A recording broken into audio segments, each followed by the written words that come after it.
नमस्कार, मैं राजेश सोनी आप सभी दर्शकों का मेट्रो मुंबई में स्वागत करता हूं। वक्त हो चुका है हमारे स्पेशल डिबेट शो आखिर क्यों का।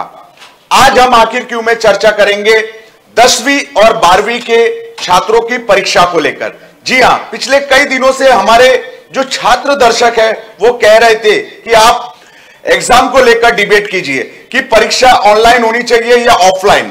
हालांकि आपको बता दें, कुछ दिन पहले बड़ी संख्या में छात्रों ने शिक्षा मंत्री वर्षा गायकवाड़ के घर के बाहर प्रदर्शन किया था और ऑनलाइन एग्जाम की मांग की थी। लेकिन इस प्रदर्शन के बावजूद शिक्षा बोर्ड ने साफ कर दिया कि परीक्षा ऑफलाइन ही होगी, यानी छात्रों को परीक्षा केंद्र पर जाकर ही एग्जाम देनी होगी। टीचर्स की निगरानी में, सीसीटीवी की निगरानी में ही एग्जाम्स देनी होगी। एक जाने माने चेहरे हैं हिंदुस्तानी भाव, उनका एक वीडियो आया था जिसके बाद छात्र सड़क पर उतर गए थे और सरकार के खिलाफ प्रदर्शन करने लगे थे। लेकिन इस साल 12वीं और 10वीं के कुल मिला के 30 लाख छात्र एग्जाम देने वाले हैं। लेकिन कई छात्रों की मांग है कि पढ़ाई ऑनलाइन हुई है तो परीक्षा भी ऑनलाइन हो, ना कि ऑफलाइन हो। लेकिन सरकार कह रही है कि 30 लाख बच्चों की ऑनलाइन परीक्षा लेना संभव नहीं है, इस वजह से परीक्षा ऑफलाइन ही होगी। लेकिन आज हम एजुकेशन सेक्टर से जुड़े एक्सपर्ट्स लोगों से उनकी राय जानेंगे कि एग्जाम ऑनलाइन होनी चाहिए या ऑफलाइन, और ऑनलाइन एग्जाम होने से क्या नुकसान है और ऑफलाइन एग्जाम होने से क्या फायदा है। इन सभी पहलुओं पर आज हम चर्चा करेंगे। और यह डिबेट हमारे उन सभी दर्शकों के लिए जो काफी दिनों से कह रहे थे कि परीक्षा को लेकर, 10वीं और 12वीं की बोर्ड परीक्षा को लेकर चर्चा कराइए, ऑनलाइन ऑफलाइन परीक्षा को लेकर चर्चा कराइए। तो उनकी मांग पर हमने ये डिबेट आज अरेंज की है। और आज के डिबेट में हमने राजनेताओं के अलावा शिक्षा क्षेत्र से जुड़े लोगों को बुलाया है। हमारे साथ इस डिबेट में प्रकाश मुताजी जुड़ रहे, जो कि नेता है कांग्रेस के, लेकिन आप इनको सिर्फ कांग्रेस के नेता के तौर पर जानते होंगे, तो इनका हम आपको परिचय करा दे। ये सिर्फ कांग्रेस पार्टी के नेता नहीं है, बल्कि कई शिक्षण संस्थान भी चलाते हैं और कल्याण डोंबिवली एजुकेशन बोर्ड के काफी टॉप के पद पर रह चुके। इसके अलावा भरत प्रजापति जी, ये प्रोफेसर है अनएकेडमी इंस्टीट्यूशन के। इसके अलावा हमारे साथ जुड़ रही है सुरती वायकर जी, ये प्रिंसिपल है सेठ हीराचंद मुता कॉलेज की। इसके अलावा हमारे साथ जुड़ रहे हैं आनंद उपाध्याय जी, जिनको आप काफी लंबे वक्त से सुनते होंगे, कोरोना के मुद्दे पर अपनी राय बेबाकी से रखते हैं। आज हमने इन्हें बुलाया है इस मुद्दे पर भी राय रखने के लिए। आपको बता दें, ये बॉम्बे हाईकोर्ट के जाने माने वकील है। तो हम हमारे डिबेट की शुरुआत करने चाहेंगे। हमारे मेहमानों को स्क्रीन पर लाया जाए। पहले हम हमारे टेक्निकल टीम से अनुरोध करेंगे एक बार हमारे मेहमानों को स्क्रीन पर ला दिया जाए, फिर हम इस डिबेट की शुरुआत करेंगे कि परीक्षा ऑनलाइन हो या ऑफलाइन हो। इसको लेकर हमारे शिक्षा क्षेत्र से जुड़े विशेषज्ञ क्या सोचते हैं और वो किस मोड की परीक्षा का समर्थन करते, उन्हें ऑफलाइन परीक्षा पसंद है या ऑनलाइन परीक्षा पसंद है, और ऑफलाइन परीक्षा हुई तो क्या नुकसान होगा, ऑनलाइन परीक्षा हुई तो क्या फायदा होगा, अगर ऑनलाइन परीक्षा होती है तो क्या नुकसान होगा और ऑफलाइन परीक्षा होगी तो क्या फायदे होंगे। दोनों पहलुओं पर हम छात्रों की तरफ से भी बात रखेंगे और एक्सपर्ट्स की राय भी जानेंगे। लेकिन हमने कुछ शिक्षा विभाग के लोगों से, प्रोफेसर से अनऑफिशियली बात की, तो वो कह रहे हैं कि ऑनलाइन परीक्षा होने के कारण हमारे बच्चे अर्धज्ञानी हो रहे, उनकी पढ़ाई का नुकसान हो रहा है और इन परीक्षाओं का कोई मतलब नहीं है। ऑनलाइन परीक्षा का शिक्षा विभाग से जुड़े हुए लोग समर्थन नहीं करते। तो हम डिबेट की शुरुआत करना चाहेंगे प्रकाश मुताजी से। प्रकाश मुताजी कई शिक्षण संस्थान चलाते हैं, आप इन्हें कांग्रेस नेता के तौर पर जानते ही होंगे, लेकिन आपको बता दें इनकी एक दूसरी पहचान भी है। ये नेता होने के साथ साथ पार्टी से जुड़े हुए, लेकिन कई शिक्षण संस्थान, कॉलेज, स्कूल चलाते हैं। तो इनको इस बारे में काफी अच्छी जानकारी है और वो इस मुद्दे पर अच्छी रोशनी डालेंगे और जो छात्रों के मन में ऑनलाइन परीक्षा ऑफलाइन परीक्षा को लेकर मन में जो मतभेद है उसे दूर कर सकते हैं प्रकाश मुताजी। उनकी राय जानिए, एक्सपर्ट है इस फील्ड के। तो हम डिबेट की शुरुआत प्रकाश मुताजी से ही करने जाएंगे। सर बताइए, ऑनलाइन परीक्षा का समर्थन आप लोग क्यों नहीं करते और छात्र ऑनलाइन परीक्षा की मांग कर रहे हैं और परीक्षा ऑफलाइन क्यों होनी चाहिए? प्रकाश मुताजी, आपसे हम डिबेट की शुरुआत करते हैं, रोशनी डालिए इस मुद्दे पर। जी, सभी पैनलिस्ट लोगों को आज का जो मुख्य हमारा विषय है ऑनलाइन शिक्षा और परीक्षा या ऑफलाइन शिक्षा और परीक्षा। देखिए कि हमने देखा है कि हमारे यहाँ कोविड-19 के बाद लगभग 2 साल ऐसा हुआ है जो भारत की नहीं पूरे विश्व की परिस्थिति इसके अंदर खराब हो गई है, और जो ताल तंत्र शिक्षा का था वो सब पूरे विश्व के अंदर बिगड़ गया और हमारे भारत के अंदर भी बिगड़ गया। और जिससे आज मैं ये कहूँगा कि कोविड के अंदर सबसे ज़्यादा अगर किसी का नुकसान हुआ है तो ये एजुकेशन इंडस्ट्रीज का नुकसान हुआ है। ये एजुकेशन इंडस्ट्रीज का कैसे नुकसान हुआ है वो बहुत उसके ऊपर डिटेल में बात करने जितना तो समय मिलेगा नहीं, लेकिन ये समझता हूँ कि ये सबसे बड़ा नुकसान अगर किसी का हुआ है तो एजुकेशन इंडस्ट्रीज का हुआ है। अब सवाल आता है कि शिक्षा ऑफलाइन और ऑनलाइन, इसके बाद में परीक्षा ऑफलाइन और ऑनलाइन। हमारे कोई भाई थे हिंदुस्तानी भाऊ, वो ऑल ऑफ सडन रोड पे आए और बच्चों को भड़काने की बात करने लगे। यहाँ कोई पार्टी पॉलिटिक्स की बात नहीं है, यहाँ हमारे भारत के भविष्य, जो आने वाले भारत का हम उज्जवल भविष्य को तैयार करते हैं उसके बारे में चर्चा करनी चाहिए। यहाँ न तो सरकार को अपना प्रेस्टीज इशू करना चाहिए, न विरोधी पक्ष को अपना प्रेस्टीज इशू करना चाहिए, न हमें किसी एजुकेशनिस्ट लोगों को प्रेस्टीज इशू करना चाहिए। हम सभी का ध्येय और धोरण एक ही है कि हम विद्यार्थियों के लिए क्या कर सकते हैं, क्योंकि आने वाला विद्यार्थी ये हमारे भारत का भविष्य है और उसको आज उतना नहीं समझता कि मेरा हक किसमें है, मेरा फायदा किसमें। क्यों कि आज 2 साल से वो घर में बैठा है, वो घर में बैठ। अब शिक्षा का मतलब क्या? शिक्षा का मतलब हम एजुकेशनिस्ट लोगों की नज़रों में सिर्फ उसको किताबी और पुस्तक का ज्ञान देना नहीं है। हम सिलेबस में तो हमारे टीचर्स पढ़ाएंगे ही पढ़ाएंगे, उसके साथ साथ हमारी नैतिक जवाबदारी है कि स्टूडेंट का ओवरऑल डेवलपमेंट हो। अगर स्टूडेंट का ओवरऑल डेवलपमेंट नहीं होगा तो वो कैसी शिक्षा? एक मैं जानता हूँ एक व्यक्ति गोल्ड मेडलिस्ट हो जाए और वो हमेशा बीमार रहे तो वो अपना काम कैसे कर सकता? मैं मानता हूँ वो यूनिवर्सिटी का गोल्ड मेडलिस्ट है, 12th बोर्ड में टॉप कर दिया है, 10th के बोर्ड में टॉप कर दिया है, लेकिन अगर उसकी शिक्षा ओवरऑल डेवलपमेंट नहीं होगी तो वो कैसी शिक्षा? क्योंकि हम चाहते हैं कि विद्यार्थियों का ओवरऑल डेवलपमेंट हो। अब सवाल आता है कि हमने ऑनलाइन एक परिस्थिति हमारे देश में ऐसी बनी, दुनिया के अंदर ऐसी बनी, हमारे पास कोई दूसरा चारा नहीं था कि सिवाय ऑनलाइन की, तो हमने ऑनलाइन का एक चारा निकाला।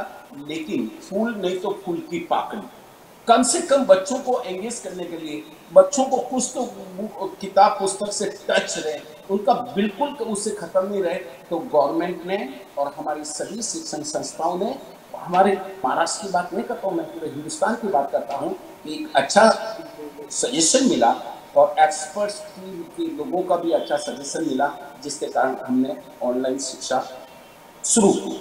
अब सवाल ऐसा है कि जो बच्चा 8वीं में पढ़ता था वो आज 10वीं में आ गया, जो बच्चा 10वीं में पढ़ता था वो आज 12वीं में आ गया, क्योंकि ये 2 साल हमारे चले गए और दोनों बहुत महत्व की परीक्षा है। अगर जो बच्चा 8वीं में पढ़ता था वो 10वीं में आ गया, और 10वीं के बाद हमारे बहुत सारे चेंजेस होते हैं, अलग अलग फैकल्टीज होती है, किसको कॉमर्स में जाना है, किसको साइंस में जाना है, किसी को आर्ट्स में जाना है।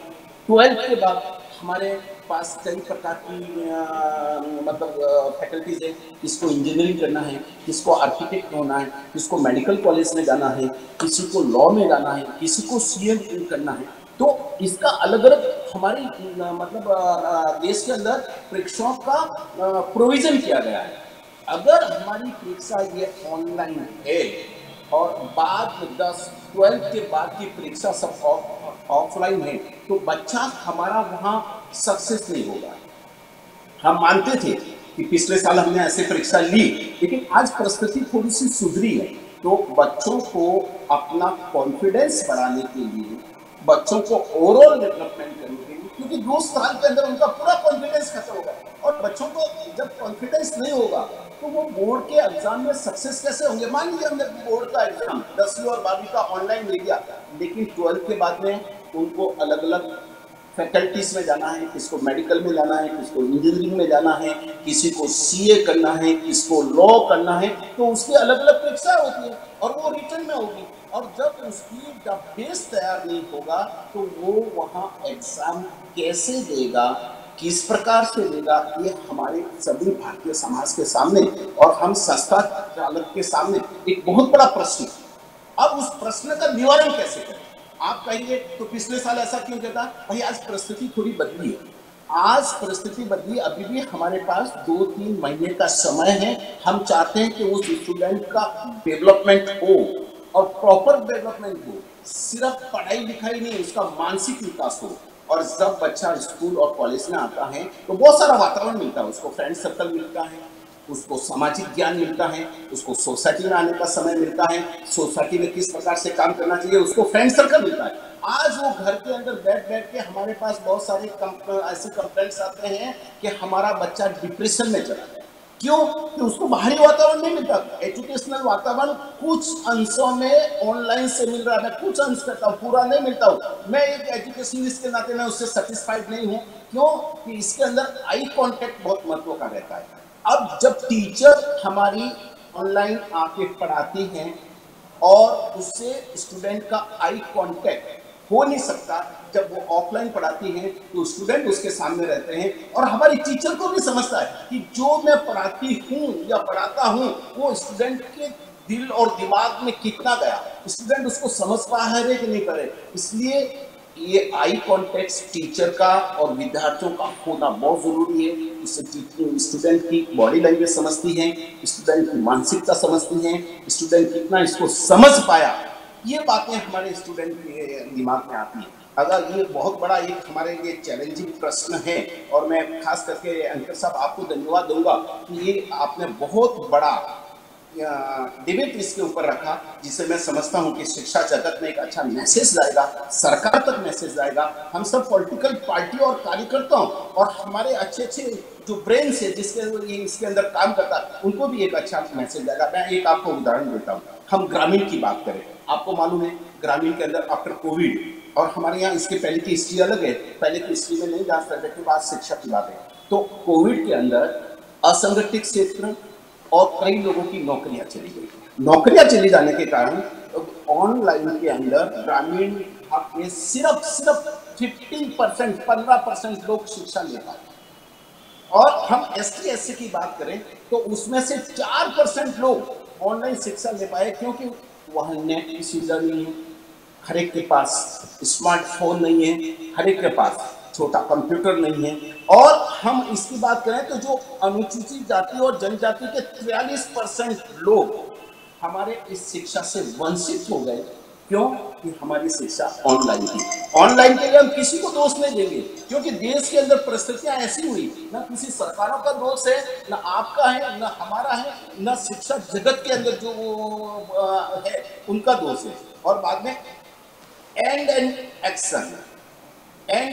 एक्शन की बात करें तो कोविड के अंदर 19 के अंदर 67% विद्यार्थियों को पालक के साथ अपने काम की जगह जाना पड़ा। क्यों? कि उनके पास फोन नहीं है। पालक अपने काम की जगह जाते थे तो बच्चों को साथ में लेके जाएंगे। अब आप समझिए कि बच्चों को ऑफलाइन भी नहीं है, वो तो पूरा बैंड है, और ऑनलाइन के लिए उसके घर के अंदर अगर 3 बच्चे हैं तो मेरे पास 3 मोबाइल कहाँ से लाऊंगा, कहाँ से करूंगा? जी प्रकाश जी, मेरा आपसे सवाल है सर, तो फिर ये स्टूडेंट्स रोड पर क्यों उतर गए, इन्होंने प्रोटेस्ट क्यों किया शिक्षा मंत्री वर्षा गायकवाड़ के घर के सामने? क्या सिर्फ हिंदुस्तानी भाव के वीडियो के कारण ये बच्चे सड़क पर आए थे, या उनको ऑफलाइन परीक्षा से डर लग रहा है कि हमने 2 साल तक पढ़ाई ऑनलाइन की तो ऑफलाइन परीक्षा कैसे देंगे, क्योंकि वहां CCTV की निगरानी होगी, टीचर्स की देखरेख में परीक्षा देनी होगी?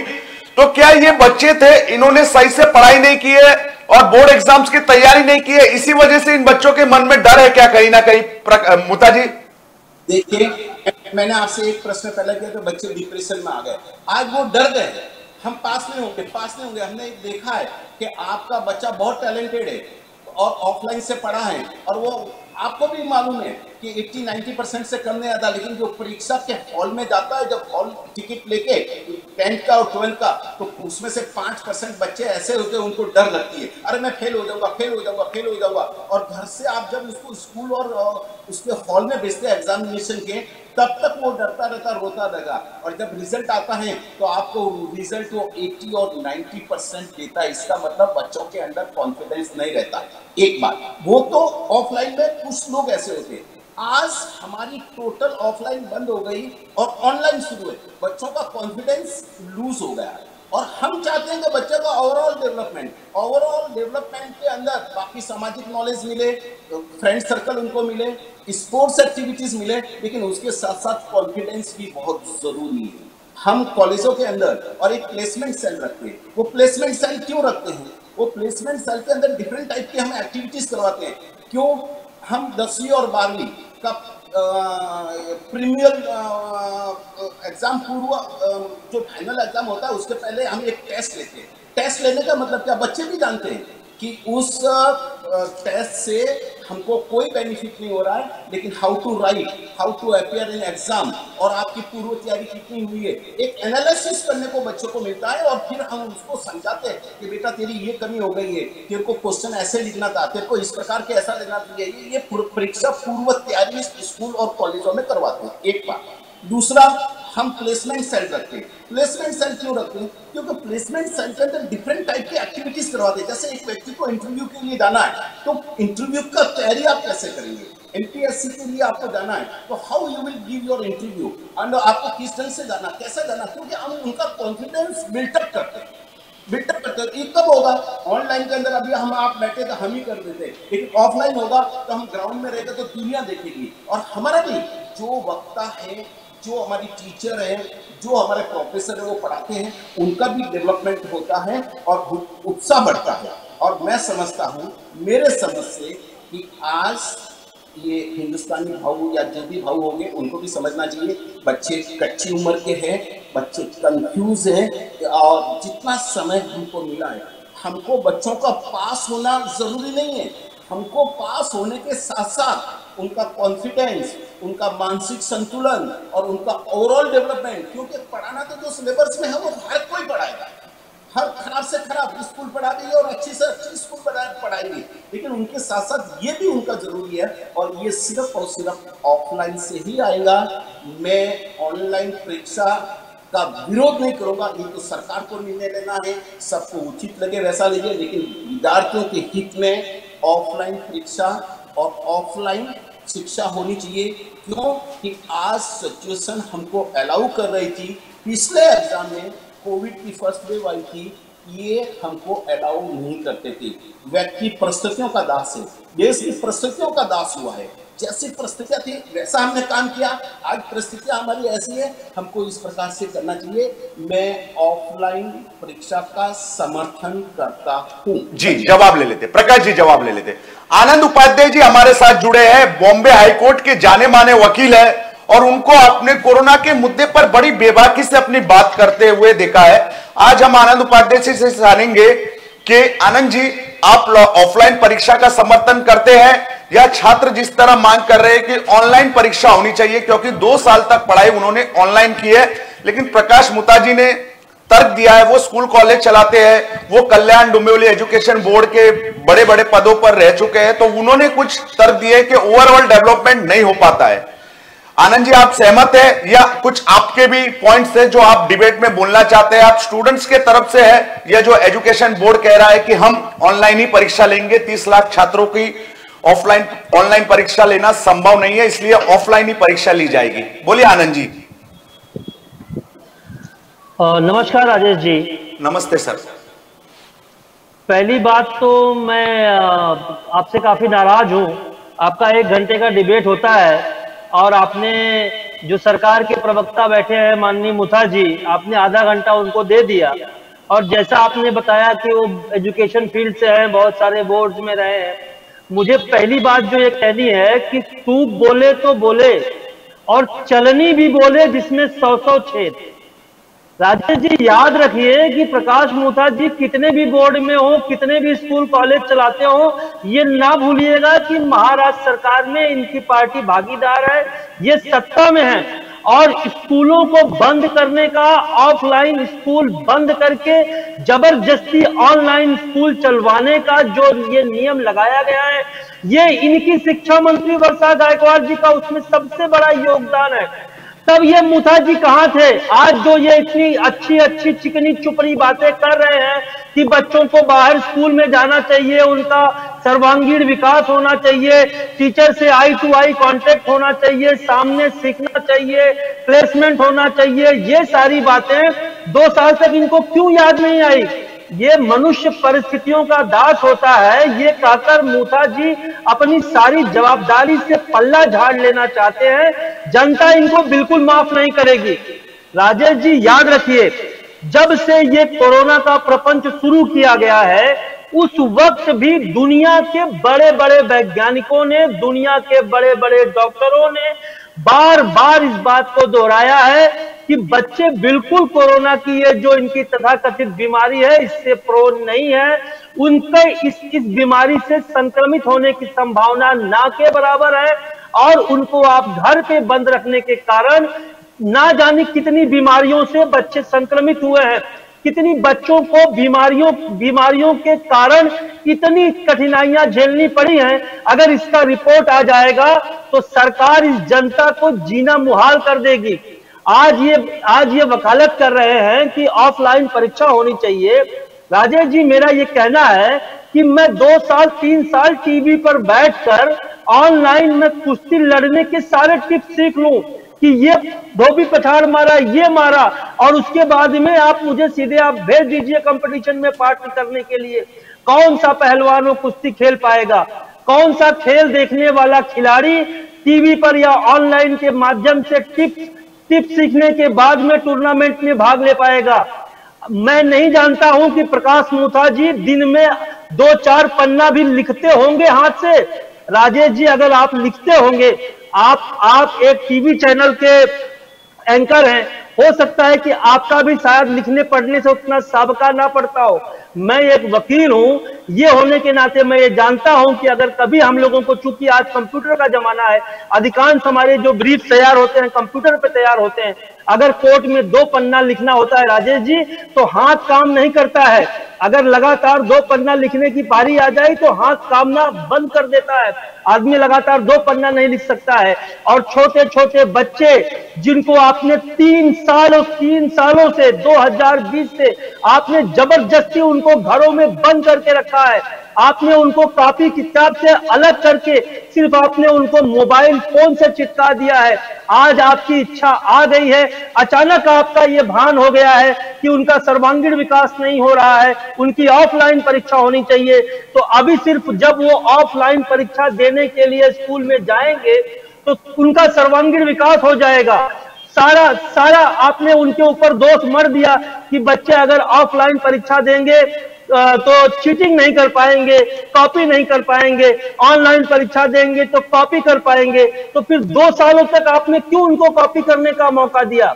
चतुर्वेदी, अरे राजेश जी, ये व्यक्ति परिस्थितियों का दास होता है, लेकिन आज विडंबना ये है कि परिस्थितियों को निर्माण करके आपने सर्वसामान्य जनता को मल्टीनेशनल कंपनियों के हाथों का दास बना दिया है और आगे बनाना चाहते हैं। आज हाई कोर्ट की सुनवाई ऑनलाइन हो रही है। हमारे माननीय सुप्रीम कोर्ट के एक माननीय जज ने ये कहा कि लोगों को ऑनलाइन की प्रैक्टिस डाल लेनी चाहिए क्योंकि ये फ्यूचर है। तो मैं आपको बता दूं राजेश जी, ये जो इनका न्यू वर्ल्ड ऑर्डर है, इसमें ऑनलाइन शिक्षा भी नए वर्ल्ड ऑर्डर का एक माध्यम है। भारतीय सरकार भी पूरी दुनिया के न्यू वर्ल्ड ऑर्डर के हिसाब से काम कर रही है। ये बजट में भी आनंद जी 200 चैनल शिक्षा के लिए खोलने के लिए प्रावधान किया गया है, बजट में भी घोषणा हुई है। लेकिन मुथा जी शायद वो देखते नहीं हैं, वो चाहते हैं कि मैं यहाँ चैनल पर बैठकर अच्छी अच्छी चिकनी चुपड़ी बातें करूं जो जनता को लुभावनी लगे। इन लोगों को सिर्फ वोट से लेना देना है, इन लोगों को सिर्फ सत्ता से लेना देना है।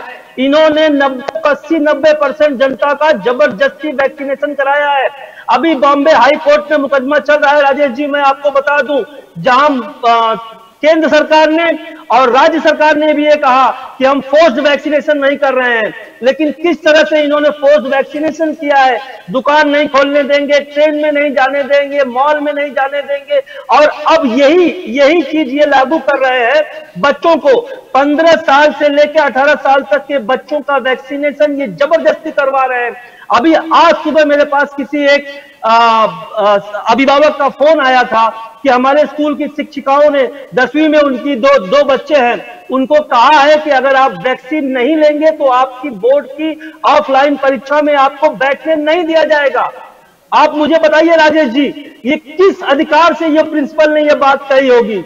ये देखिए, अब ये बच्चों का भी जबरदस्ती वैक्सीनेशन करना चाहते हैं, क्योंकि बच्चे अगर घर पे है तो बहुत सारे लोग अपने बच्चों का वैक्सीनेशन नहीं कराना चाहते हैं। अभी एक अभिभावक ने बॉम्बे हाई कोर्ट में मुकदमा दायर किया है, उनकी बच्ची का वैक्सीनेशन के साइड इफेक्ट से मृत्यु हुई है, और जो सरकार की बनाई हुई बॉडी है उसने इस बात को कहा है कि वैक्सीन के गंभीर दुष्परिणाम के कारण उस बच्ची की मृत्यु हुई है। उन्होंने हजारों करोड़ का मुआवजा मांगा है, वो उन्हें मिलेगा या नहीं मिलेगा वो एक दीगर बात है, लेकिन बिना वैक्सीन लिए वाले भी एक बार भी संक्रमित नहीं हुए हैं, एक बार भी बीमार नहीं हुए हैं, बिल्कुल जिंदा हैं। और अब तो 3 वैक्सीन लेने वाले भी संक्रमित हो रहे हैं, और संक्रमित होने के बाद दूसरों को संक्रमित कर रहे हैं। उसके गंभीर दुष्परिणाम हैं, ये बताने के बावजूद चूंकि सरकार उसको कंपलसरी नहीं कर सकती, क्योंकि अगर कंपलसरी करेगी तो उनको भारी भरकम मुआवजा देना पड़ेगा। इसलिए केन प्रकारे ये हमारे जो बच्चे हैं, हमारी जो युवा पीढ़ी है, उनको भी प्रयोग का एक माध्यम बनाया जा रहा है, और ये जो हो रहा है ये जनता बिल्कुल समझती है। राजेश जी, 2-3 वर्षों की ऑनलाइन शिक्षा के बाद मैं भी एक कॉलेज चलाता हूं, इंटर कॉलेज का प्रबंधक हूं उत्तर प्रदेश जौनपुर में। मैं बच्चों से बाकायदा मिलता हूं, रूबरू होता हूं, और मैं इनकी तरह एसी रूम्स में बैठ के बात नहीं करता हूं राजेश जी। अगर बच्चे 3 साल से ऑनलाइन शिक्षा ले रहे हैं तो उनको ऑनलाइन परीक्षा देने का पूरा अधिकार है। आप ये ऑप्शन रखिए कि जो बच्चा ऑफलाइन परीक्षा लिखना चाहे वो बच्चा ऑफलाइन परीक्षा लिखे, जो बच्चा ऑनलाइन परीक्षा देना चाहे वो ऑनलाइन परीक्षा दे। आप किसी इस तरह से बच्चों को जबरदस्ती फोर्स नहीं कर सकते। आपने बच्चों को खुद एडमिट किया है मुथा जी कि बच्चे मानसिक बीमारी का शिकार हुए हैं। इसकी जिम्मेदार आपकी सरकार है, केंद्र की सरकार है, और वो जो मल्टीनेशनल कंपनियों से मिला हुआ WHO के लोग हैं वो हैं। आज ये अब भी ये लोग नए न्यू को वायरस आ जाएगा तो 3 में से 2 लोग मर जाएंगे। किस तरह की ये बातें करते हैं, इनके ऊपर कोई लगाम लगाने वाला नहीं है। ना जाने ये कौन सा न्यू वर्ल्ड ऑर्डर लाने वाले हैं, जो हमारे माननीय प्रधानमंत्री जी ने संसद भवन में खड़े होकर कहा कि न्यू वर्ल्ड ऑर्डर आ रहा है और हमको देखना है कि भारत उसमें कहा होगा। आनंद जी, मेरा आपसे सवाल है, सरकार अपने सहूलियत के हिसाब से क्या फैसले बदल रही है? जैसे उसको लगता है कि ये होना चाहिए तो ये हो जाएगा, जो नहीं होना चाहिए वो नहीं होगा। राजेश जी, सहूलियत के हिसाब से नहीं, साजिशन सरकार ऐसा कर रही है। मुझे नहीं मालूम कि सरकार का क्या इसमें वेस्टेड इंटरेस्ट है, ये आने वाले समय में बाहर आएगा। लेकिन ये जो चीजें हो रही हैं ये इशारा करती हैं कि सरकारों का भी इसमें वेस्टेड इंटरेस्ट है। किस तरह से आप देख रहे हैं सारी चीजों को ई कर दिया जा रहा है। छोटे छोटे जो दुकानदार हैं, आपने देखा लॉकडाउन लगा के उनका धंधा बंद कर दिया जाता है, और ये जो ऑनलाइन कंपनियां, जो मर्केंटाइल कंपनियां हैं, उनका माल बदस्तूर जारी है, उनका माल बिक रहा है। उनको फोर्स किया जा रहा है कि आप ऑनलाइन के माध्यम से खरीदिए, ऑनलाइन के माध्यम से बेचिए। जिस तरह से हर चीज में दलाली लेने की इनकी जो परंपरा है, और ये जो एक नया इन्होंने ये डिवाइस इन्होंने बनाया है, और उसके बाद में यहाँ जनता के सामने बैठकर चिकनी चुपड़ी बातें करना, बच्चों की हित की बातें करना, उनके साइकोलॉजी की बातें करना, शर्म आनी चाहिए सरकार में बैठे हुए लोगों को। और ये जनता अब बिल्कुल समझ चुकी है। और आप एक बात याद रखिएगा, कौन वो हिंदुस्तानी भाऊ है, मैंने आज तक उसका कोई चैनल नहीं देखा नहीं, क्योंकि मैं ये वीडियो देखता नहीं हूं, लेकिन मैंने न्यूज़पेपर में जो पढ़ा है, ये देखिए बिहार में भी जो बच्चों ने प्रदर्शन किया तो वहां कोई खान सर हैं, उनके ऊपर मुकदमा हो जा रहा है, यहाँ कोई हिंदुस्तानी भाऊ मालूम नहीं कौन है, उनके ऊपर मुकदमा हो जा रहा है। अर्थात सरकार के विरुद्ध जो भी बोलेगा, सरकार की नीतियों के खिलाफ जो भी बोलेगा, आप उनके ऊपर मुकदमा कर देंगे, आप उनको जेल में डाल देंगे। क्यों नहीं सरकार हमारी डिक्लेयर कर देती है कि हमारे देश में चाइना की तरह एक पार्टी की सरकार चलेगी, अनारकी लागू हो गई है, डेमोक्रेसी को खत्म कर दीजिए। तमाम संविधान में संशोधन तो आप कर रहे हैं, खत्म कर दीजिए। क्यों ये हाथी के दांत खाने के अलग और दिखावे के अलग। जब अब चुनाव का समय आ गया है, आप देखिए कि किस तरह से उत्तर प्रदेश में ये नाटक हुआ, उसके पहले बंगाल में नाटक हुआ, अब यहाँ बीएमसी का चुनाव आने वाला है, बिल्कुल मार्च महीने या अप्रैल महीने में होगा, फरवरी महीने में होने वाला था। इन लोगों का जो अपना कोविड के नाम से जो योजनाएं थी, उन्होंने योजनाएं लागू कर ली। ओमिक्रॉन आ रहा है, फैल रहा है, तमाम जगह पे काम बंद है। आज बोल रहे हैं कि परिस्थितियां अच्छी हैं, आज भी हमारे कोर्ट्स में कोविड की एसओपी लागू है। राजेश जी मैं आपको बता दूं, और मुथा जी सरकार में होने के बावजूद इन बातों से अनभिज्ञ होंगे, ये मैं मानने को तैयार नहीं हूं। मेरा बिल्कुल स्पष्ट रूप से कहना है कि ये सरकार के प्रवक्ता यहाँ बैठकर झूठ बोलते हैं। आज हमने आनंद जी, आज मुता जी से हमने सरकार के प्रवक्ता के तौर पर बातचीत नहीं की है। वो एक एजुकेशन बोर्ड के टॉप पोजीशन पे रह चुके हैं, स्कूल कॉलेज चला रहे, तो उस हिसाब से आज हमने उनकी राय मांगी है। आज हमने दर्शकों से उनका इंट्रोडक्शन ही एक शिक्षा विभाग से जुड़े व्यक्ति के तौर पर कराया, ना कि एक पॉलिटिशियन के तौर पर। जी जी जी, तो अर्थात आपने उनको ये सुविधा दे दी है कि आप जब चाहें, आपको जिसकी खाल पहननी हो आप खाल पहन लीजिए और अपनी जवाबदारी से बच निकलिए। मेरी इच्छा है मैं भेड़िया की खाल पहन लूं या बकरी की खाल पहन लूं या गाय की खाल पहन लूं और बोल दूं कि नहीं नहीं आज तो मैं गाय की खाल में हूं, आज तो आप मेरी पूजा कीजिए, आज तो मैं आपके लिए बहुत हितकारी हूं। राजेश जी सरकार के प्रवक्ता हैं, सरकार में बैठे लोग हैं, आपके चैनल पे आकर हमेशा सरकार का पक्ष रखते हैं। आज आप उनको किस तरह का डिस्काउंट क्यों दे रहे हैं? क्या सर डिस्काउंट नहीं दे रहा, सिर्फ राय ले रहे हैं सर। आप अपनी राय रख रहे हैं, वो अपनी राय रख रहे हैं बस। राजेश बोलिए राजेश जी, व्यक्ति एक ही होता है। देखिए मैंने आपको बताया कि मैं खुद एक कॉलेज का प्रबंधक हूं, मैं एक एडवोकेट हूं, लेकिन साथ में ही मैं इस देश की जनता हूं, मैं एक समाज सेवक भी हूं। जनता के सामने जो समस्याएं आती हैं, जिससे मैं रूबरू होता हूं, उसके पक्ष में मैं आवाज उठाऊंगा। मैं ये कहकर बच नहीं सकता कि आज मैं इस रोल में हूं, कल मैं उस रोल में हूं।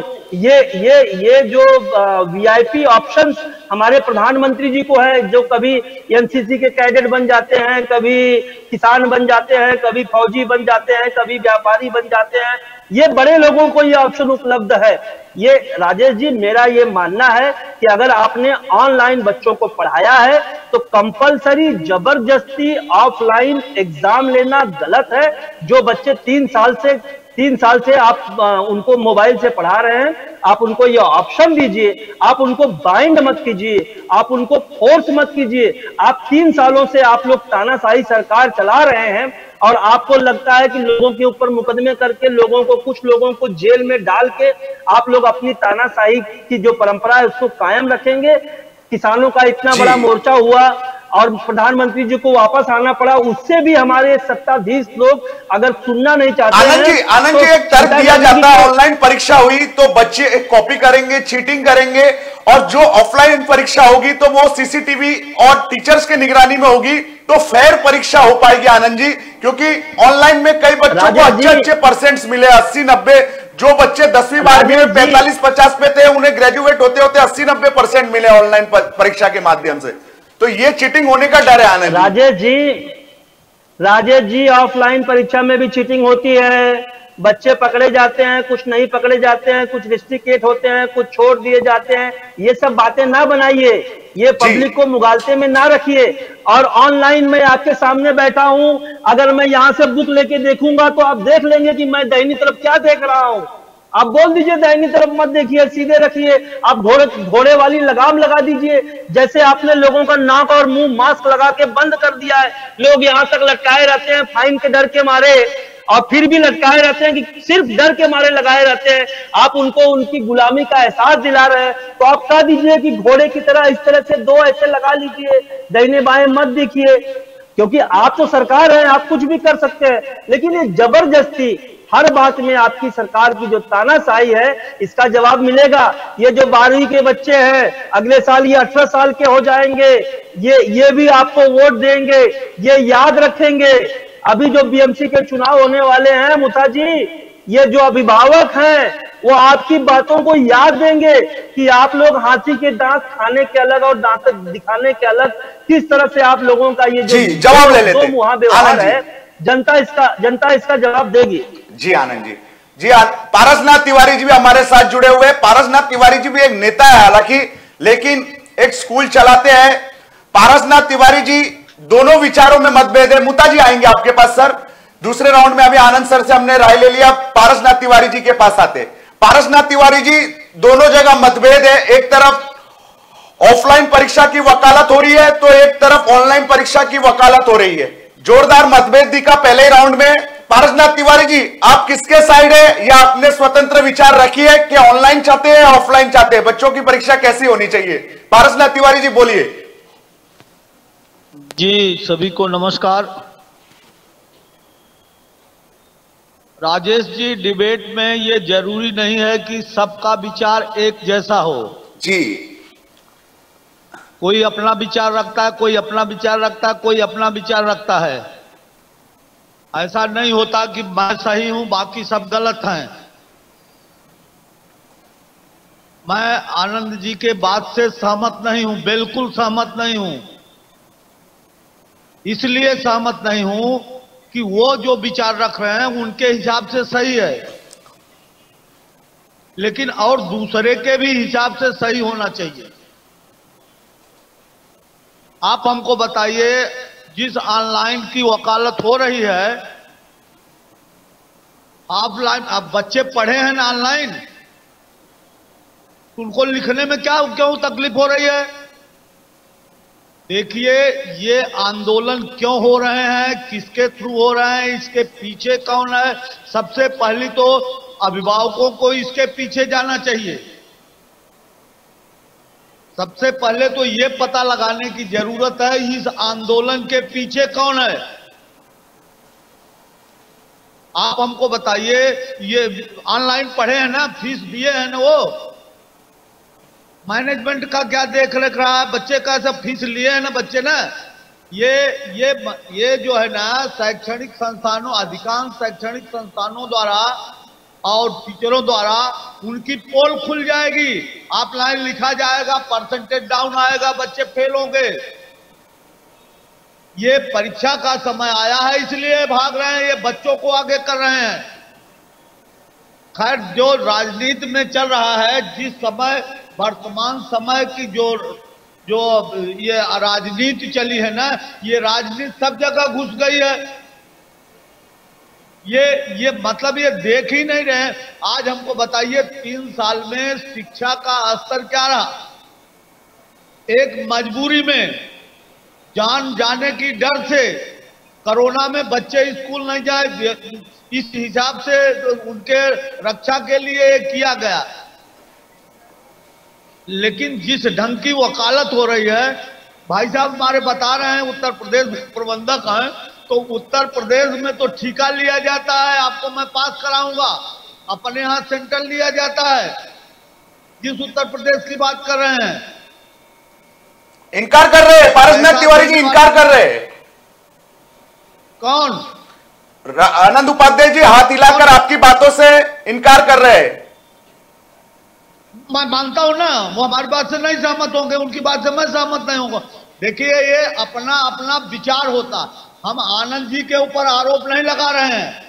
जिस हिसाब से आनंद जी ने आरोप लगाया कि आपने डिस्काउंट दे दिया, आनंद जी एडवोकेट हैं, जो वकालत की भाषा बोलेंगे कोर्ट में, जो है स्कूल में प्रबंधक हैं, साहित्य की भाषा, स्कूल की भाषा बोलेंगे, टीवी पे राजनीतिक भाषा बोलेंगे, तो उसमें मैं लगाम लगा सकता हूं क्या?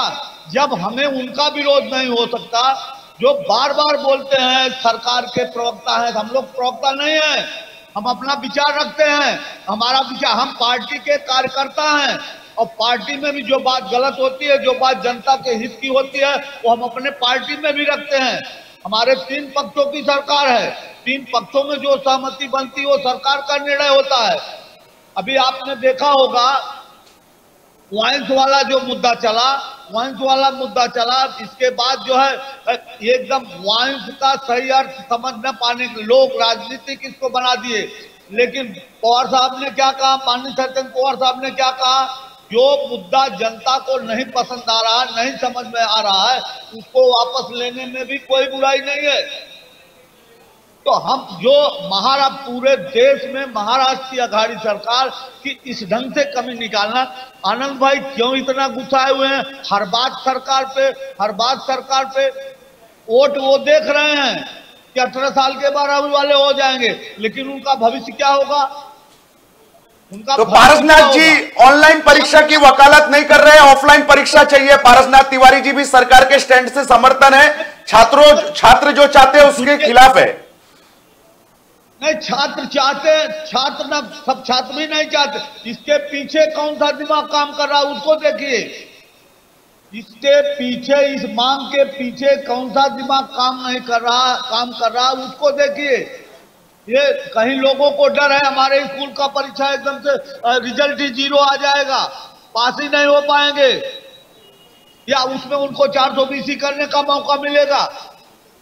कौन से ऑनलाइन में फेस टू फेस टीवी के तरीका दिखते हैं बताइए ना जी। अरे वो बात बोलना चाहिए, हर बात पे सरकार की खिंचाई करो, हर बात पे उसके करो। ये सबसे पहले ये जो है बच्चों के हित की बात है, ऑफलाइन उनकी क्वालिटी मालूम पड़ेगा। हाँ, प्रमोट करने की बात, कम आता रिजल्ट कम आता, वो कम आता, वो अलग की बात है। आप उनको बच्चों को उकसा रहे हो, बच्चों को जो लोग उठा रहे हैं, जो उसमें राजनीति कर रहे हैं, राजनीति करने के लिए जिंदगी पड़ी है, देश पड़ा है, इसमें तो राजनीति नहीं होना चाहिए जी। अभी आप बोलोगे मैं एनसीपी का हूं, मैं एनसीपी के अलावा यात्री सेवा सुविधा संगठन चलाता हूं, स्कूल चलाता हूं, मैं देख रहा हूं ना स्थिति क्या है। आप अपने सहूलियत के हिसाब से फैसला लेते हैं पारसनाथ तिवारी जी, आनंद जी ने साफ कहा है, आप लोग अपने सहूलियत जैसे आपको ठीक लगता है उस हिसाब से नए नए फैसले ले लेते हैं। अरे सुन लीजिए, अपने सहूलियत के हिसाब से नहीं, बच्चों के भविष्य को देखते हुए। ये 10वीं और 12वीं की एक सीमा होती है, ये क्वालिटी कितना पढ़े हैं, कैसे हो जाएंगे। गए साल पास कर दिए गए प्रमोट करके, जो बच्चा जो है 95% पाना चाहिए वो भी 95% पा, जो बच्चा जो है 70% 60% पाना चाहिए वो भी 95% पाया। नितिन शुक्ला नाम के एक दर्शक है पारसनाथ तिवारी जी, आपसे सवाल पूछ रहे हैं, 100% ऑफलाइन क्लास लेके ऑफलाइन एग्जाम रखेंगे तो चलेगा? 100% पहले ऑफलाइन क्लासेस तो चलाइए, फिर ऑफलाइन एग्जाम लीजिए, चलेगा हमको? चालू तो किया गया है ना। रितेश शुक्ला जी से मेरा निवेदन है कि वे आज मंथन करे, वो लोगों के लिए सोचे, वो नौजवान हैं, वो कल भावी भविष्य हैं। ये 10वीं और 12वीं के छात्र जो है ना, भारत के ये भविष्य हैं, ये आने वाले कल के ये सपना है, इनके ऊपर सुंदर भारत दिख रहा है, और इनके साथ तो ऐसा नहीं किया जाना चाहिए। जी, जवाब ले लेते हैं पारसनाथ तिवारी जी। इनको साथ जाना चाहिए। जी आते हैं पारसनाथ तिवारी। निवेदन करूंगा कि आप लोग भविष्य हो देश का। जी सर, जी सर। हमारे साथ में सुरती वाइकर जी जुड़ी है, जो प्रिंसिपल है सेठ हीराचंद मुता कॉलेज की। अब शिक्षा क्षेत्र के ही लोगों से ज्यादा चर्चा कर रहे हैं, तो हमने एक प्रिंसिपल को भी हमारे डिबेट में एक मेहमान के तौर पर इनवाइट किया है।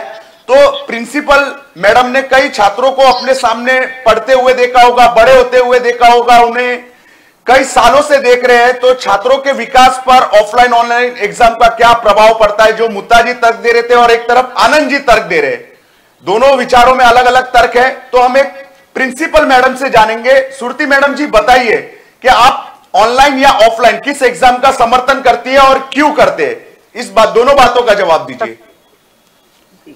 सबको पहले तो मेरा नमस्कार, और मैं यही एक पहले तो शुक्रिया अदा कहना चाहती हूँ कि मुझे इस डिबेट में शामिल कर दिया गया, क्योंकि इस डिबेट के जरिए मैं बच्चों तक पहुँच पा रही हूँ।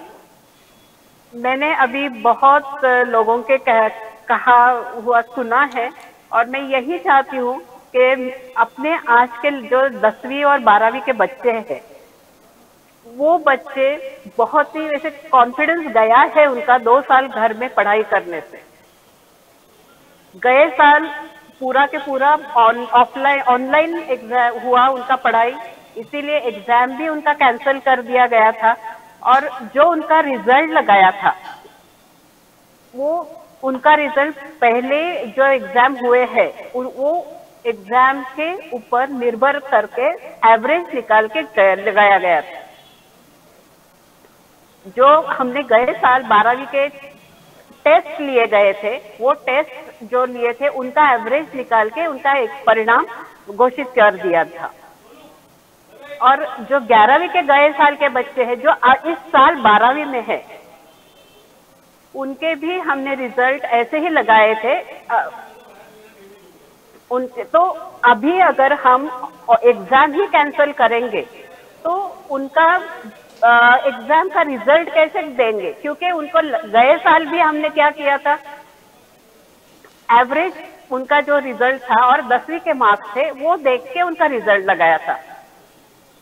और इस साल की सिचुएशन ऐसी है, हमने काफी ऑनलाइन लेक्चर्स लिए, लेकिन कुछ हद तक हमने ऑफलाइन भी उन कॉलेज चलाया है। उनके लेक्चर प्रैक्टिकल जो है बच्चों के वो हमने करवाए हैं कॉलेज में।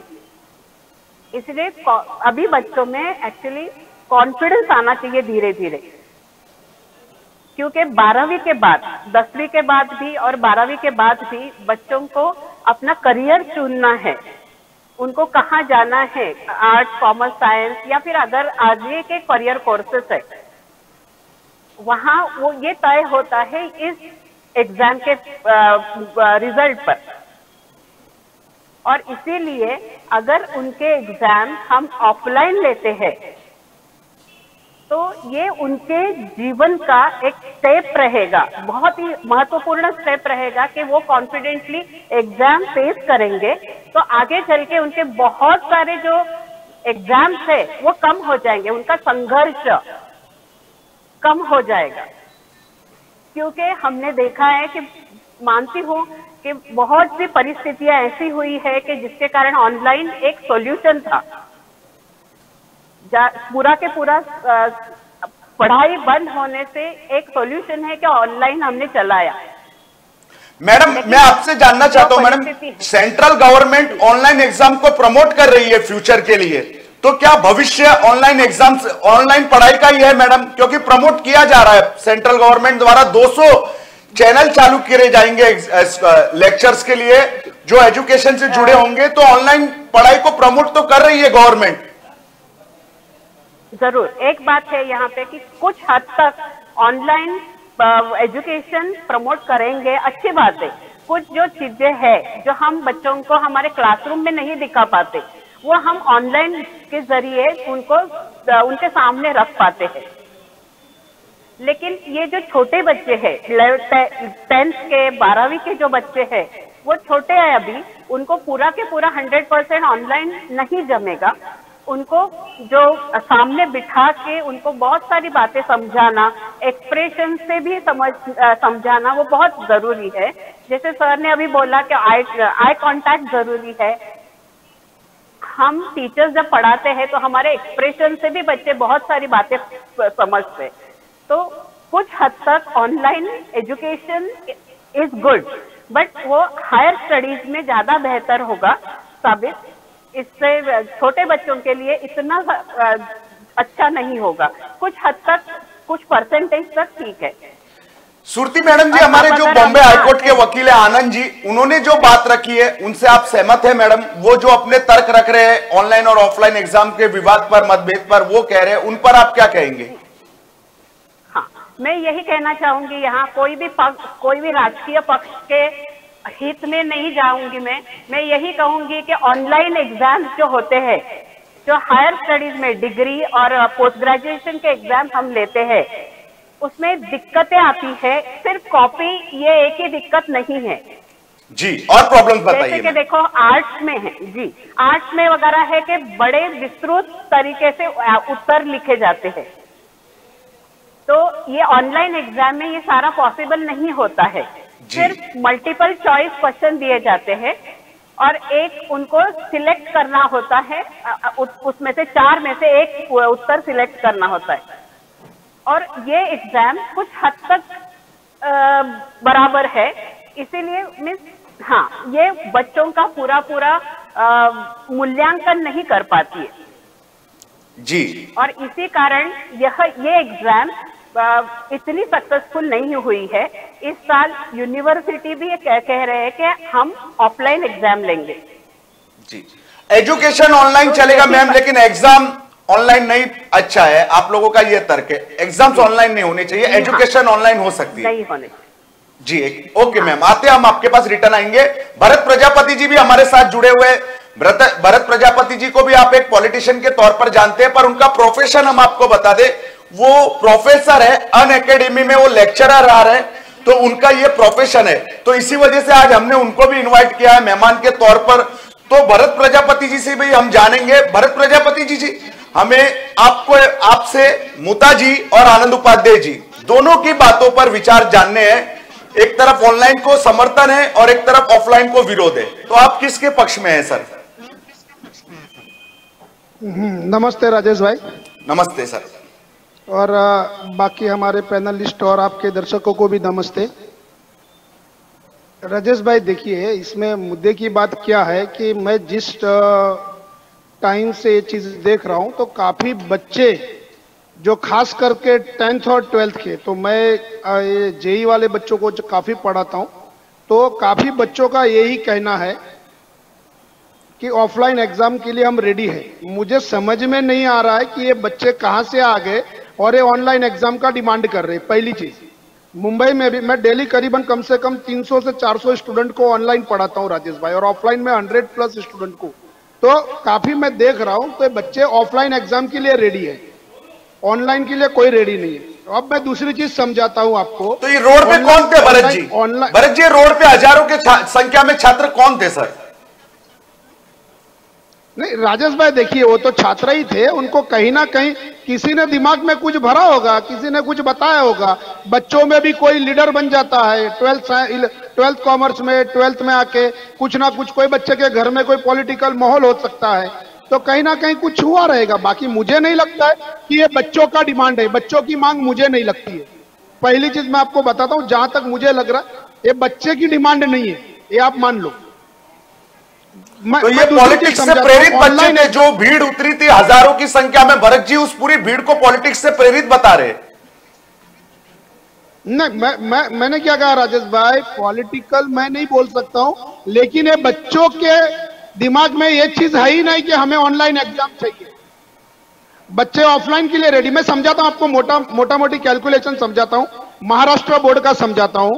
बच्चों को राजेश भाई पासिंग के लिए इतना सिंपलिसिटी कर दिया एग्जामिनेशन, 20 मार्क्स उनको ऑलरेडी हर सब्जेक्ट में मिल जाता है, और हर सब्जेक्ट में हर साल ऑफलाइन में भी रहेगा तो मिलता है और इसमें भी मिलता है।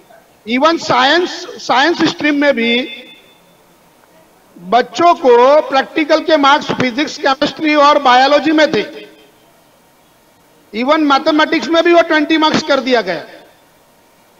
अब लाना कितना पासिंग के लिए? अगर जो बच्चा आंदोलन कर रहा है कि मुझे ऑनलाइन एग्जाम चाहिए, तो वो बच्चे सिर्फ पासिंग कैटेगरी के ही है, और उनको 15 मार्क्स लाना है अभी आउट ऑफ 80, तो वो आसानी से आ जाता है, वैसा नहीं है। और दूसरी चीज, अगर इन लोग ऑनलाइन एग्जाम की बात कर रहे हैं, तो मैं बच्चों को आपके चैनल के माध्यम से बताता हूं, ऑनलाइन एग्जाम सबसे डिफिकल्ट एग्जाम है। गवर्नमेंट के लिए बहुत इजी हो जाता है, लेकिन गवर्नमेंट वो चीजों को नहीं ले पा रही है, क्योंकि जैसे हमारे प्रिंसिपल मैडम ने बताया, उनकी बात से मैं सहमत हूं। कुछ सारे पेपर जो होते हैं ऐसे टाइप पेपर होते हैं, जैसे हिंदी हो गया, आपका लैंग्वेज का इंग्लिश हो गया, मराठी हो गया, हिस्ट्री ज्योग्राफी हो गया, तो ये सब चीजों में कहीं ना कहीं आपको ब्रीफ में आंसर लिखने होते हैं, तब जाके आप उस सब्जेक्ट का नॉलेज ले पाते हो।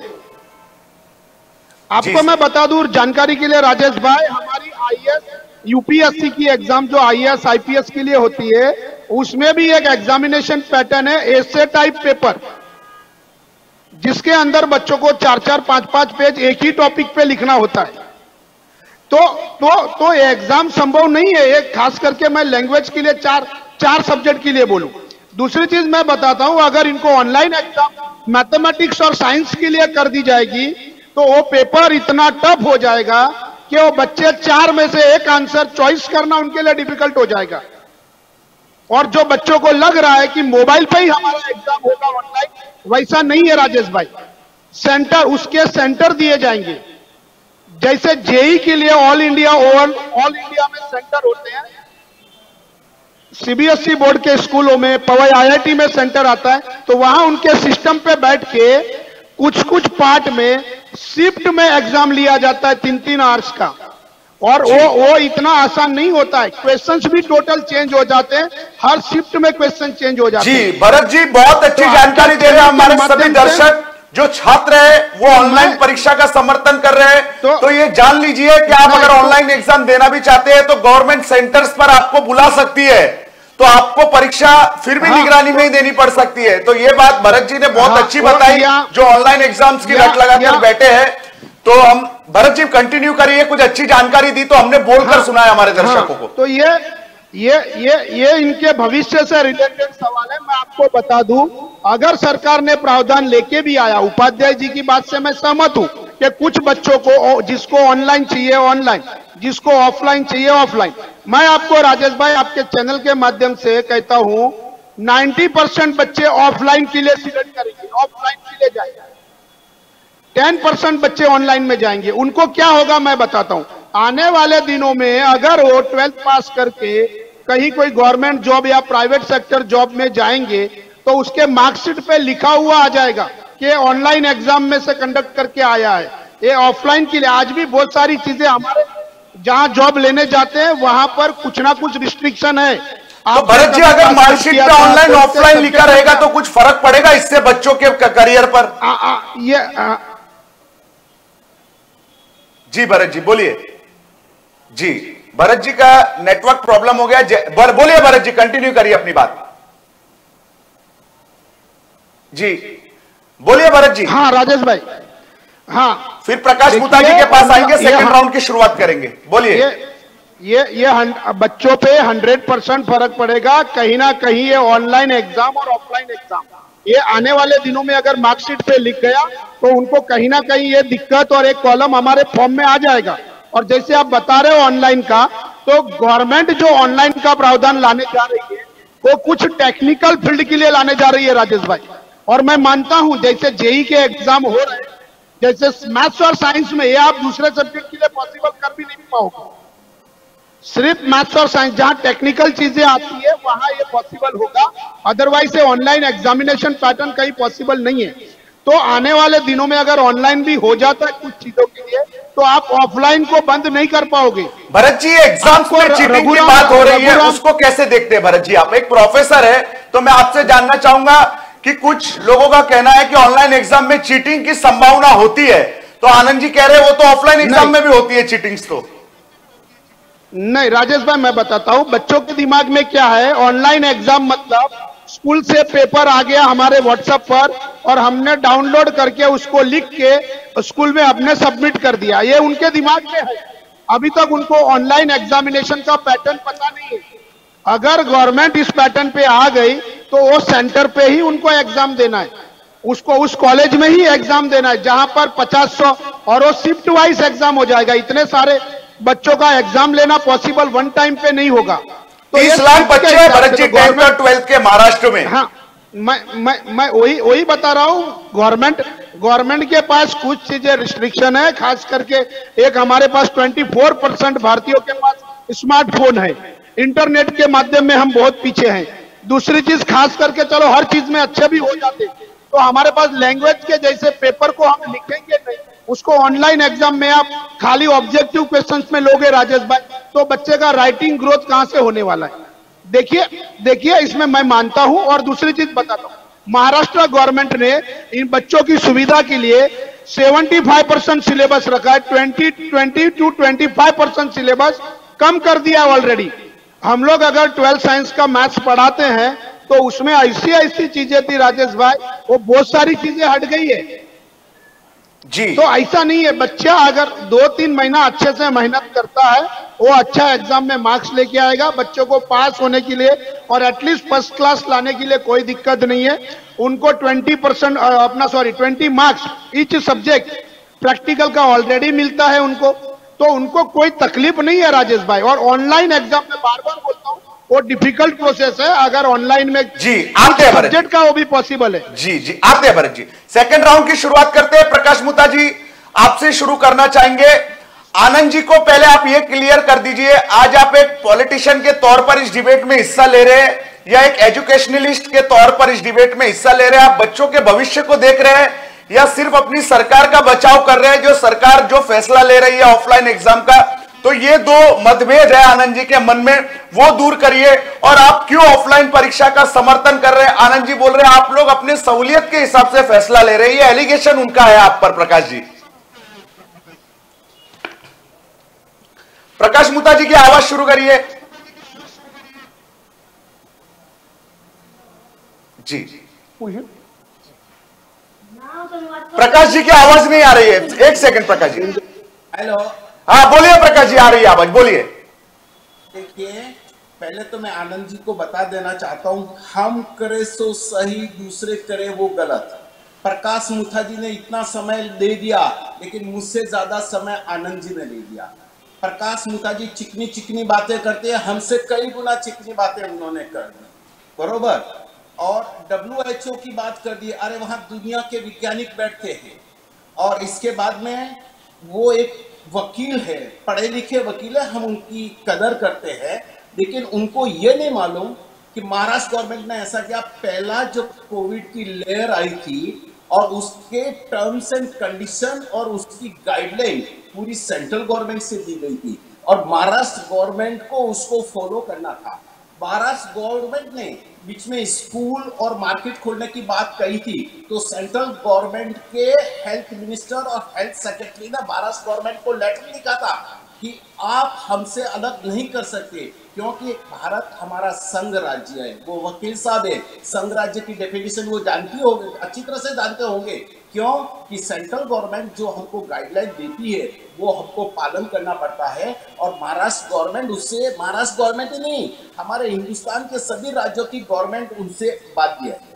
बाद में बोलता है मैं जनता हूं, अरे बस हम भी भारतीय जनता है, हम कोई पाकिस्तानी जनता नहीं है। आप इसकी बात मत करिए, आप जनता और हम क्या अलग है, हम भी वही है। लेकिन उन्होंने वकील होते हुए कायदे का नॉलेज मुझे ख्याल से कम है। मुझे ये बहुत कहना पड़ रहा, मतलब दुख के साथ कहना पड़ रहा है। अरे भाई, आपको कोई लगता था आपको वकील है, आपको तो किसी को पैसे देने की जरूरत नहीं है। हाई कोर्ट और सुप्रीम कोर्ट में अपील क्यों नहीं दाखिल कर देते गवर्नमेंट के विरुद्ध कि ये ऐसा नहीं, ऐसा होना चाहिए? आप तो एडवोकेट हो, आपको किसी को कंसल्टेंसी की फीस देने की जरूरत ही नहीं है। और दूसरी बात, जो ये गवर्नमेंट फैसला नहीं करती है, ये सब करने के लिए हमारे एक टास्क फोर्स गवर्नमेंट ने बनाया। टास्क फोर्स के अंदर हमारे हेल्थ सेक्रेटरी रहते हैं, हेल्थ मिनिस्टर रहते हैं, इसके बाद में बड़े बड़े डॉक्टर्स रहते हैं, महानगर पालिकाओं के कमिश्नर्स रहते हैं और IAS ऑफिसर्स रहते हैं, समाज सेवक रहते हैं, राजकीय लोग रहते हैं। उन लोगों का ये फैसला रहता है कि आगे की जो सरकार का यहाँ हमारे महाराष्ट्र के अंदर गाइडलाइन कैसे होगी और जितने भी निर्णय हुए होंगे। अभी मास्क हटाने की बात हुई थी, तो हमारे उद्धव जी ठाकरे ने, मुख्यमंत्री ने कहा था कि हम टेक्निकल जो हमारी टीम है या टास्क फोर्स है उनसे रिकमेंडेशन लेंगे कि वो क्या कहती है। ये भी कहा गया कि और देशों में मास्क हटा गया, लेकिन सरकार ने कहा कि हम जो हमारा टास्क फोर्स है उनका हम राह लेंगे और उसके बाद भी मास्क हटाएंगे। मेरा कहने का मतलब यह है कि ये सब जो निर्णय लिए जाते हैं वर्षा गायकवाड़ नहीं लेती है, उद्धव जी ठाकरे नहीं लेते हैं, अधिकारी लोग रहते हैं। एक टीम बनाई गई है जिसको हम टास्क फोर्स के कहते हैं, वो एक्सपर्ट्स रहते हैं। इसके बाद में सरकार ने ये निर्णय लिया कि आप स्कूल खोल भी सकते हो, लेकिन वहां का कलेक्टर निर्णय लेगा कि आपके जिले के अंदर आपको स्कूल खोलने या नहीं। महानगर पालिका है तो महानगर पालिका के कमिश्नर, क्यों वो IAS रहते हैं, उनको एडमिनिस्ट्रेटिव सर्विस के लिए स्पेशल रोका था। निर्णय वो देंगे और गवर्नमेंट उनका इंप्लीमेंटेशन करेगा। गवर्नमेंट एक स्टैंडर्ड पॉलिसी बनाती है। तो वकील साहब को मैं बताना चाहता हूं कि थोड़ा सा, और वकील साहब बोलते हैं कि प्रकाश जी ने 2 पेज दिन में नहीं लिखेंगे, आप जैसे एसी में नहीं बैठते हैं और आप जैसे खाली वो बातें नहीं कर रहे हैं। जो ये लिखे हुए, ये आज के सब नोट्स बनाए हुए और अलग अलग विषय पे हमने इतने नोट्स बनाए। आपने शायद इतना नहीं बना होगा, क्यों कि आपको सीनियर वकील हो, रुबाव कर देते हो और अपने जूनियर को बोल देते हो ऐसा ऐसा करना। हम एसी में बैठने वालों में से नहीं है, हम काम करते हैं रोड पे, और राजनीति बाद में, पहला समाज का। ये आज के नोट है, ये हो गया। और ये दूसरा बताता हूँ, शायद आपने जिंदगी में इतने नोट नहीं लिखे होंगे वकील साहब, और अलग अलग विषयों पे, और सब पॉलिटिक्स में नहीं, समाज के विषयों पे, एजुकेशन के विषयों पे, हेल्थ के विषयों पे, समझे कि नहीं। और आप कहो तो मैं इसकी जेरोक्स भेज सकता हूँ, ये सब मेरे हैंड राइटिंग है, ये आज के डिबेट के पेपर से। तो कृपया करके बोलते वक्त जरा विचार करके बोलिए। आप वकील हो, इसका मतलब आप ज्यादा बुद्धिमान हो और दूसरे कम बुद्धिमान, ऐसा मत समझिएगा आप। और आप उत्तर प्रदेश की बात कर रहे हैं, वो करके हम किसी राज्य को नहीं बदनाम कर सकते। उत्तर प्रदेश हमारे संघ राज्य का प्रमुख अंग है। जैसे पारसनाथ जी ने बताया, वहां ठेका लिया जाता है, हम आपको पास करेंगे, हम आपको, कैसे आप संचालक हो। मैं उत्तर प्रदेश में कई कॉलेजों के अंदर गवर्नर साहब के साथ उद्घाटन में गया हूँ। आजमगढ़ के अंदर कॉलेजों का उद्घाटन करने भी गया हूँ, और डिग्री कॉलेज का, और गवर्नर साहब थे, और गवर्नर साहब के साथ मैं चीफ गेस्ट था। समझे कि नहीं। तो ऐसा है कि हम विद्यार्थियों के फेवर में बात करना चाहिए, क्या राजनीति नहीं करनी चाहिए। विद्यार्थी हमारे भविष्य की बात है। आप बोलते हो ये विद्यार्थी, कल आपको, मैं अभी राजनीति पे आता हूँ, कल आपको वोट देंगे, कल वो, अरे वो हम ही थे जो 18 साल का उनको वोटिंग का अधिकार देने वाले थे। वो आप लोग नहीं थे, आप लोग नहीं थे, वो हम ही समाज सेवक थे, और वो ही हमारी पार्टी थी। हमको अच्छी तरह से जानते हैं कि वो 18 साल का अधिकार कल हमको वोट देगा। लेकिन ये वोट की राजनीति नहीं होनी चाहिए, उनका भविष्य की बात होनी चाहिए। यहाँ दो टेक्निकल पर्सन, टेक्निकल नहीं, एक्सपर्ट पर्सन है, प्रिंसिपल लेवल की, जिसको 20 साल का अनुभव है। सूर्ति वाइकर को, हमारे दूसरे भरत जी बैठे थे, वो भी प्रोफेसर है, उन्होंने बहुत सही बात कही है कि स्टूडेंट आज चाहता है मैं ऑफलाइन दूं, उसका भविष्य हमको ऑनलाइन होंगे, हम स्वीकार करेंगे। अगर हमारी टेक्निकल टीम और हमारे जो टॉस फोर वो है, वो कि नहीं ऐसा नहीं, ऐसा बोलना चाहिए। हम किसी के विरोध में नहीं है, लेकिन हम इस बात को जरूर कहेंगे कि विद्यार्थियों का विकास होना चाहिए। जी प्रकाश जी जवाब ले लेते। जी प्रकाश जी जवाब ले लेते। प्रकाश जी, भारत का जी आनंद जी जवाब दीजिए। आज आप अकेले पड़ गए डिबेट में सर, सभी आपके विपरीत विचार दिख रहे हैं डिबेट में। चारों, जो पारसनाथ तिवारी जी है, प्रकाश मुत्ता जी है, सूर्ति वायकर जी है, या भरत प्रजापति जी है, तो ये सभी शिक्षा क्षेत्र से जुड़े हुए लोग हैं। आप भी सर एक कॉलेज चलाते हैं जौनपुर में, जैसा आपने जानकारी दी। तो सर ये लोग आपके बातों से सहमत नहीं है, तो आप बोलिए सर, अपनी बात रखिए। आपने अपने तर्क रखे, जिससे जनता जरूर सहमत दिखी। सर मैं जितने आपके लिए, जब आप बोल रहे थे तब मैं आपको बताना चाहता था, कमेंट आए सर जिसमें आपको सभी सही बोले, आनंद जी ग्रेट थॉट, और कई लोग आपके बातों से सहमत लग रहे थे। आनंद जी, पैनल पर बैठे लोग समर्थन नहीं कर रहे, जनता सहमत दिख रही थी आनंद जी आपके बातों से।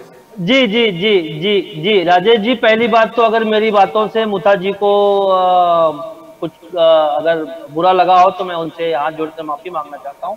देखिए मैंने जो भी वक्तव्य दिए होंगे वो सुनने में ऐसा लग सकते हैं कि निजी टिप्पणी होगी, लेकिन निजी टिप्पणी नहीं है, क्योंकि वो एक सत्तासीन पार्टी के प्रवक्ता हैं और हैं, ऐसा नहीं है कि नहीं है। वो एक सत्तासीन पार्टी के प्रवक्ता हैं और उनकी पार्टी की शिक्षा मंत्री हैं, और उन्हीं का फैसला है। भले वो अपने आप को अभी जो भी कह रहे हैं, आपने उनको स्वायत्ता दी है और वो स्वायत्ता लेने का उनका अधिकार है, लेकिन अभी भी वो ये बात कर रहे हैं कि ये शिक्षा मंत्री का फैसला नहीं है, इसके लिए टेक्निकल कमेटी है, ये एक्सपर्ट है, वो एक्सपर्ट है।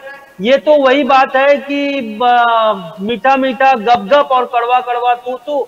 अगर फैसला अच्छा है तो उसका जो क्रेडिट है वो आपकी पार्टी लेंगी, आप ताली बजाएंगे कि हमारी पार्टी ने ये काम किया, हमारी शिक्षा मंत्री ने ये किया, हमारे मुख्यमंत्री ने ये किया।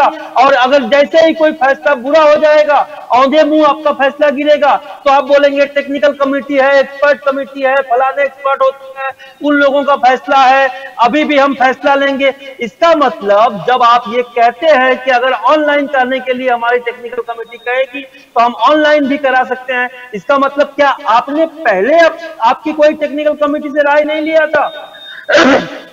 देखिए राजेश जी, जब जनता से जुड़े हितों का मुद्दा होगा, जैसे आप भरत भाई की बात करेंगे, भरत भाई भी सत्तासीन पार्टी के प्रवक्ता हैं, ठीक है, उनका एक प्रोफेशनल काम है, वो शिक्षक हैं, लोगों को पढ़ाते हैं, वो एक दिगर बात है, लेकिन वो पार्टी के प्रवक्ता हैं और आपके इसी चैनल पर अपनी पार्टी को डिफेंड करते हैं। और ये जो फैसला है वो इनकी पार्टी की शिक्षा मंत्री के ऊपर उसका दोष माना जा रहा है।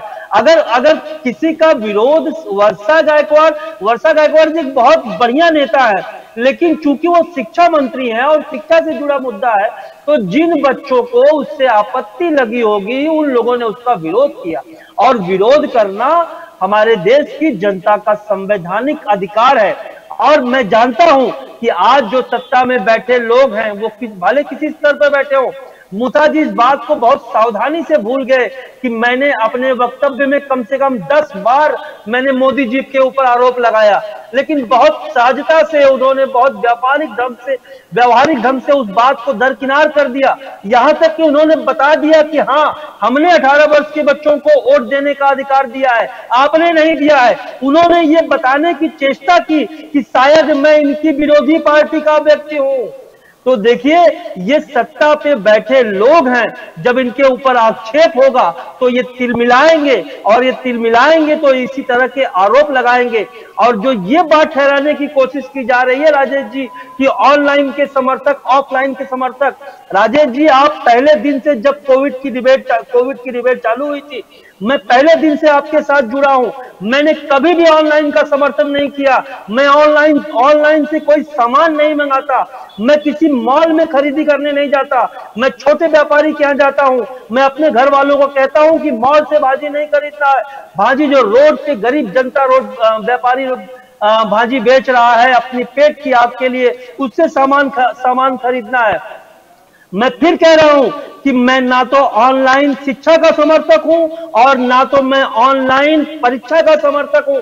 भले हमारी प्रिंसिपल महोदया ने कहा और हमारे भरत जी ने कहा कि उच्च शिक्षा में ऑनलाइन होना चाहिए, मेरा आज भी मानना है राजेश जी कि शिक्षा ऑफलाइन ही होनी चाहिए और परीक्षा भी ऑफलाइन ही होनी चाहिए। लेकिन जब आपने 3 साल तक जबरदस्ती आपने बच्चों को ऑनलाइन उनके ऊपर थोपा है, तो ये जो चॉइस होनी चाहिए, ये बच्चों की चॉइस होनी चाहिए। जैसे हमारे माननीय कोर्ट ने ये प्रावधान बीच में रखा था कि कोई ऑनलाइन अपीयर होना चाहे तो ऑनलाइन अपीयर हो जाए, ऑफलाइन अपीयर होना चाहे तो ऑफलाइन अपीयर हो जाए, तो बच्चों को ये ऑप्शन आपको देना चाहिए। अगर कुछ बच्चों को ये लगता है कि इससे उनका नुकसान होने वाला है, तो आपको ये चॉइस उनको देना चाहिए। ये लोकतांत्रिक सरकार है, जनता ने आपको इसीलिए चुन के भेजा है कि आप उनकी इच्छाओं आकांक्षाओं के साथ उनके हित में काम करेंगे। आप सत्ता की कुर्सी पर बैठने के बाद तानाशाह ना हो जाइए। भले हमने अंग्रेजों का सिस्टम अडॉप्ट किया हुआ है, अंग्रेज हमारे ऊपर शासन किए हुए हैं, उनके बहुत सारे बनाए कानून हम पढ़ते हैं, इसका मतलब आप उस कुर्सी पर बैठने के बाद अपने आप को अंग्रेजों की जगह पर रखने की भूल ना कीजिए। ये मेरा सबसे हाथ जोड़कर निवेदन है और सारी पार्टियों के लोगों से निवेदन है। ये यहाँ आज हमारे साथ में आज भाजपा क्या कोई पैनलिस्ट डिबेट में है नहीं। हमने आज ये पॉलिटिकल डिबेट नहीं, सिर्फ छात्रों को फोकस कर डिबेट रखी है। तो आनंद जी कह रहे थे जो भी सत्ताधीश है, चाहे केंद्र में हो चाहे राज्य की सरकारें हो, वो अंग्रेजों की तरह बिहेव ना करे। हम सुरती मैडम से आखिरी कमेंट लेना चाहेंगे कि बच्चों को क्या परीक्षा का ऑप्शन मिलना चाहिए या नहीं। सुरती मैडम जी थोड़े में 1-1 मिनट में बोल दीजिए, हमारे जाने का समय हो गया। हम जल्दी से आपसे जानना चाहेंगे, सिर्फ इस बात पर बोलिए मैडम, क्या बच्चों को ऑनलाइन और ऑफलाइन एग्जाम का ऑप्शन मिलना चाहिए कि नहीं? 1 मिनट में बात रखिए मैडम, समय की कमी है हमारे पास। जी, मुझे लगता है सारे बच्चों ने ऑफलाइन एग्जाम ही देना चाहिए, उससे उनका बहुत ही भला होने वाला है और आगे चल के उनको ये समझ में आएगा कि ऑफलाइन एग्जाम उनके लिए बेहतरीन होगा। ऑनलाइन एग्जाम में उनको बराबर से वो दे नहीं पाएंगे, तकलीफें बहुत ज्यादा होंगी। तो ऑफलाइन एग्जाम ही उनके जी, लिए जी। बेहतर होगा।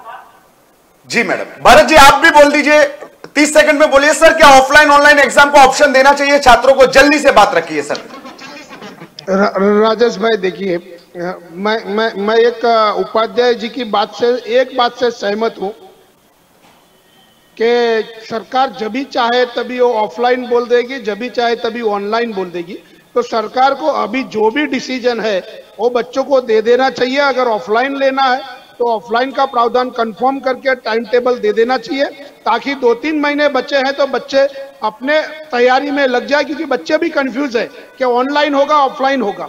लास्ट टाइम भी ऐसे ही हो गया था, काफी बच्चों उसी तरह से तैयारी किया और बाद में 11th के परसेंटेज पे और कुछ 10th का 35% लेके उसका एक कंबाइंड रिजल्ट बना के दिया था। तो ये एक बच्चों के साथ में एक मेरे ख्याल से अलग चीज हो रहा है। तो मैं ये चीज से सहमत हूं, गवर्नमेंट को हाँ ऑफलाइन एग्जाम होना चाहिए, अच्छी बात है, लेकिन बच्चों को जल्द से जल्द वो टाइम टेबल और वो सब दे देना चाहिए और उसको थोड़ा 2-3 महीने का टाइम भी मिलेगा तो बच्चा अच्छी तैयारी भी कर सकता है। राजेश बहुत बहुत धन्यवाद भरत प्रजापति जी, सुरती वाइकर मैडम जी, प्रकाश मुत्ता जी, आनंद उपाध्याय जी, पारसनाथ तिवारी जी। आज मैंने डिबेट जरा ज्यादा रखी क्योंकि आप सभी लोग इस मुद्दे पर ज्यादा से ज्यादा बोल सके, छात्रों को उनकी बात का जवाब मिल सके जैसे वो चाह रहे हैं। ऑनलाइन ऑफलाइन एग्जाम के लेकर जो विवाद चल रहा है, वो चाहते हैं ऑनलाइन एग्जाम हो और शिक्षा विभाग चाहता है ऑफलाइन एग्जाम हो। तो हमने आज छात्रों के जो मन में दुविधा थी उसे दूर करने की कोशिश की। शिक्षा से क्षेत्र से जुड़े ज्यादातर लोगों को आज हमने बहस में इनवाइट किया और एक्सपर्ट्स की राय जानी कि ऑनलाइन एग्जाम पर वो क्या सोचते हैं और ऑफलाइन एग्जाम पर क्या सोचते हैं। शायद आज इस डिबेट को देखकर सभी छात्रों के मन में उनके प्रश्न जो थे वो शायद आज समाप्त हो गए होंगे। आज हमने उनके मन में जो सवाल थे उन्हें हल करने के लिए, उनका जवाब ढूंढने के लिए इस डिबेट का आयोजन किया था।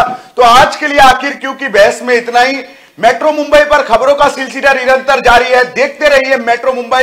कल इसी वक्त फिर आपसे मुलाकात होगी किसी और मुद्दे के साथ इसी डिबेट शो आखिर क्यों में। तब तक के लिए नमस्कार।